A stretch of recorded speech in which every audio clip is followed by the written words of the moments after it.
Hi, friends. Okay, so chapters 21 and 22.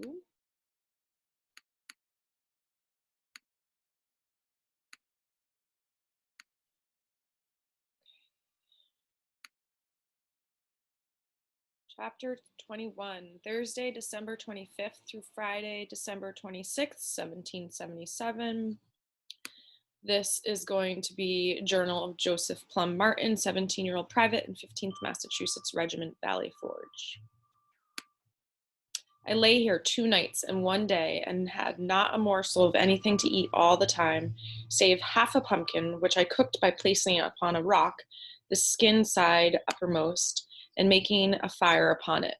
By the time it was heated through, I devoured it with as keen an appetite as I should a pie made of it at some other time. His strange request befuddled me. Have you gone funny in the head? Mayhaps. Edmund opened his sack and pulled out a muddied pumpkin that was just a bit bigger than a cannonball. I stole this last night, but I'm not certain how to cook it. You fought with the farmer? He caught you in his field? I packed some snow into a ball and handed it to him. Put that on your eye, Clodpate. He winced as the snow touched his skin. It wasn't the farmer who hit me. It was John Burns. Burns caught you scavenging? No, Eben groaned. Burns and me, we went stealing together. You cannot be serious. Aye, he said with a groan. My belly was a giant empty pit, Curzon. Tasting those little bites of real food today just made it worse. I was going to die, no matter what Sylvanus said. Burns saw how hungry I was. He was waiting when I came on duty. Told me he'd feed me good after I helped carry some provisions.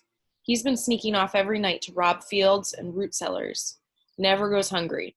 That fit he threw after missing out on the rice was just for show. John Burns deserves to be flogged. I cleaned off the pumpkin with another handful of snow. It took us 4 trips to move all the pumpkins and cabbage he'd stolen. I chewed on cabbage leaves the whole time, scared as the dickens that we'd be caught. I thought he was going to share the food with the regiment, but no. He spat and wiped his mouth on his sleeve. Not him. He sells the food to them for coin. He should be flogged to death, I said, then brought back to life and flogged all over again. Surely so. Eben moved the snow away from his eye. I told him we had to share with the other fellows, that we had to be honorable. When he laughed at the notion, I hit him. And he hit you back, by the looks of it, I said. Coward kicked me between the legs. Once I was on the ground, he gave me more kicks, grabbed the bag I was carrying, and ran off. How did you get the pumpkin, then? I stole it on the last trip, put it in my own sack when he wasn't looking. Eben put the snow back on his eye. My Aunt Patience would beat the skin off my backside if she knew that I had fallen so low that I steal from a thief. I poked at the burning twigs and added more wood. Aunt Patience wouldn't beat you, I ventured. Stealing from a thief is justice. Honest? I swear. From the fire, I pulled a branch that was burning at one end. I told Eben how to prepare the fire and went off in search of the perfect rock. It took a good while, but by the time I returned, he had the fire blazing, with 2 logs the thickness of my leg lying next to each other, 2 hands of space between them filled with flame.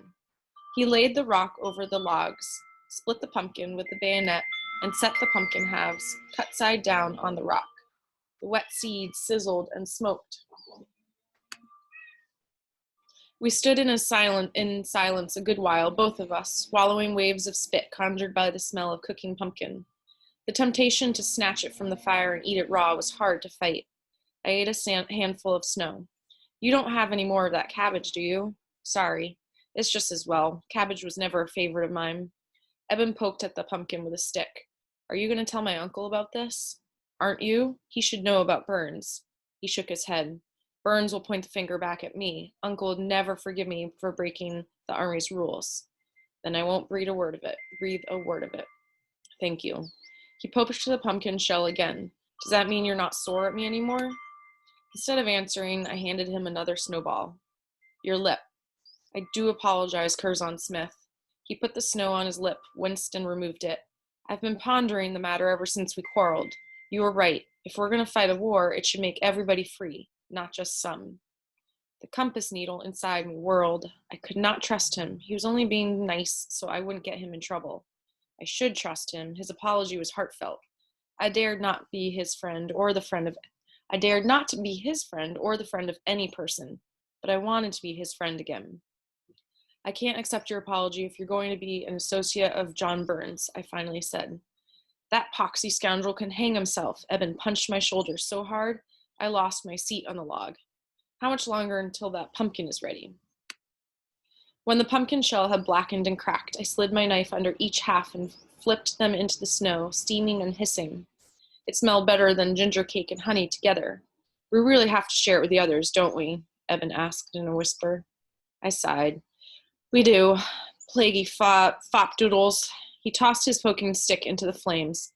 It might be the death of me, you know. If it is, make sure Uncle buys me a nice headstone. Tell him I want these words carved on it. Ebenezer Woodruff died so that others might eat pumpkin. A noble sacrifice, I said in jest. More people should make them, he said, his tone not jesting one bit. Chapter 22, Friday, December 26th, Wednesday, December 31st, 1777. This is from Thomas Paine, letter to Benjamin Franklin, American ambassador in France. I was there when the army first began to build huts. They appeared to me like a family of beavers, everyone busy, some carrying logs, others mud, and the rest plastering them together. It is a curious collection of buildings in the true rustic order. We smuggled the pumpkin into our tent just before dawn and told the fellows to eat their share without asking questions. When they caught a good look at Eben's face, their eyes went wide, but they kept their mouths shut. When they later saw the bloodied lips and a broken tooth of John Burns, a few of them chuckled, but they never said a thing. As the roll call was breaking up, we heard an artilleryman say that His Excellency General Washington had served his guests veal, mutton, potatoes, and cabbage for Christmas dinner. They had to drink water like us on account of they had no wine. Didn't have pumpkin neither, Eben whispered to me. He should have invited us, I said. We had another wicked snow after Christmas and day after day of cold. General Washington's log city grew in haste, inspired by the weather. A company from North Carolina won the prize for finishing first. I figured it was on account of they weren't used to the snow the way us from New England were. We lagged far behind. One of our axe heads fell apart into 3 pieces and could not be repaired.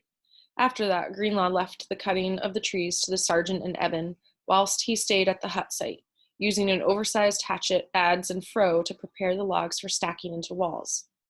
The sergeant said that we'd be building hospital huts as soon as all the troops had decent shelter. Until then, the sick and the injured who could survive the journey would be taken to country churches and barns that had been turned into hospitals. Peter Brown had been taken to the Yellow Springs Hospital along with other fellows suffering from the bloody flux. There was no way of knowing if Peter was on the mend or dead. By the end of the year, our floor was dug as deep as my hips. It was a mud pit on the bottom, but I promised everyone that the fire would dry it out. I fervently hoped this was true.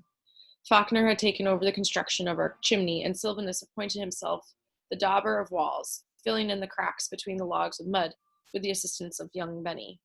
The Janak twins were again pulled from our company, this time to go into the countryside with the foraging parties and convince the country people to sell hay, straw, meat, and pretty much anything else to the army.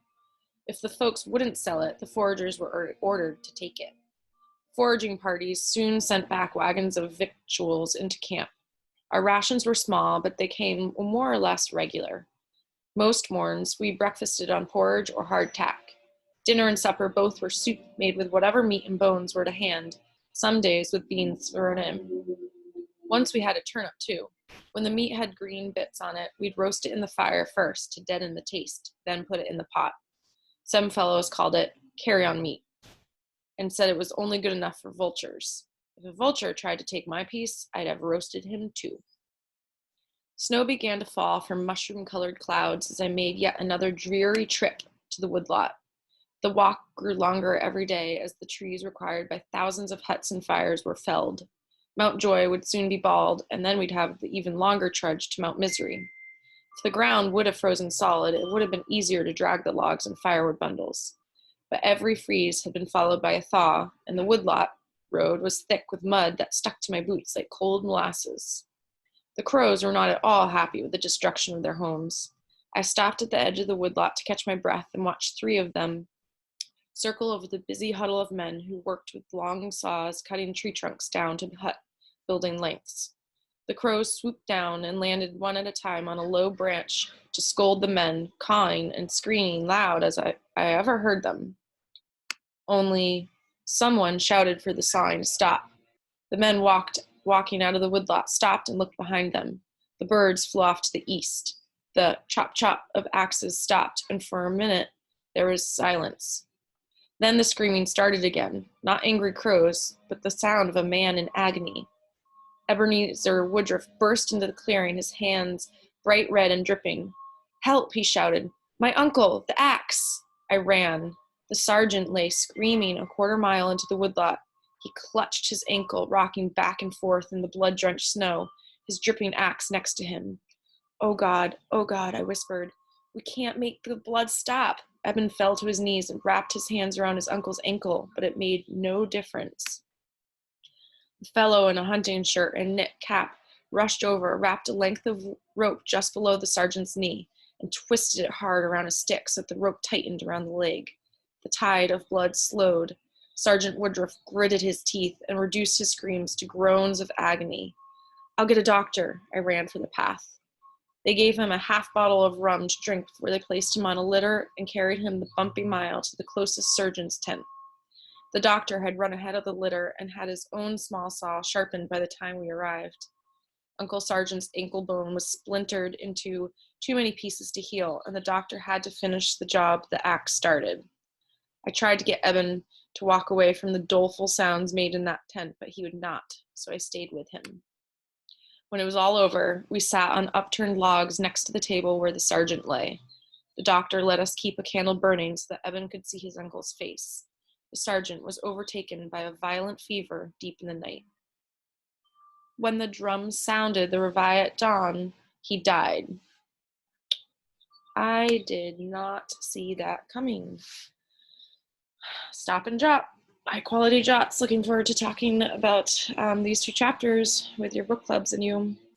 Thanks.